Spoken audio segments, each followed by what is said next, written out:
We issued our media transparency report in June 2016, and that was the report from K2 that pretty much said media transparency issues, rebates and the like are pervasive in the US advertising industry. That was in June 2016. We followed that a month later in July with a report offering some solutions. And what we've learned since then, we did a quick survey among our members this past summer, so a year later, what they've done. And we've learned that there's been changes in three areas. Fundamentally, the contracts, first and foremost. I'll come back to that. Second, in auditing, so more of our members are auditing their agencies. And thirdly, in programmatic buying, so to have more transparent deals in programmatic buying. But the primary issue that our members have been focusing on is the contracts, because that was one of the key findings from K2, that when clients define relationships with their agencies, they said, it's my agency, they are my business partner. When I do good, they do good. We're in it together. When agencies were asked the same question, some answered that way. When I was an agency guy, I would have hoped I would have answered that way. But many other agencies said, our relationship with the client is defined by the contract. So that really put the light bulb on and shone a spotlight for A&A members that work needed to be done to tighten up client-agency contracts. So tell us how that's progressed from the time you guys came out to the report to where we stand today. Yeah, it's been sort of a slow build, but we've been hearing increasingly from our members that they've been looking harder at their contracts. Our chairman of the board, Mark Pritchard, has said it publicly from the A&A stage at our media conference that even the P&G contracts were not as tight as he would like them to be. So my message to marketers is, if Mark Pritchard from P&G is saying, hey, our contracts could use a little bit of help, I think virtually every marketer in A&A is likely in the same place. So marketers are looking at them.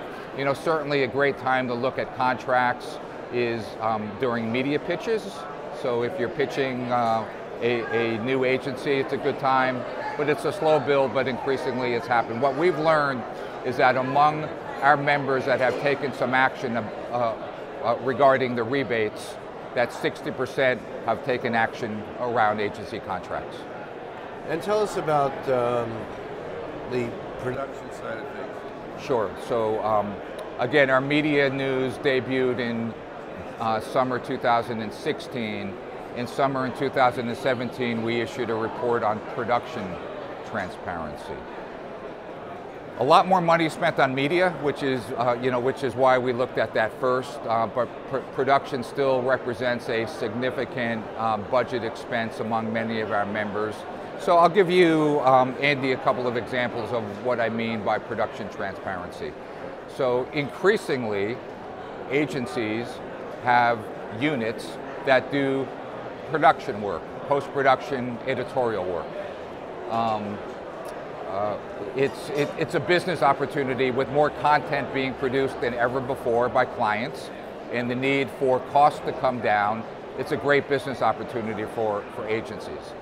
What we found, however, is that in many cases, the names of those business units are not directly linked with the agency name.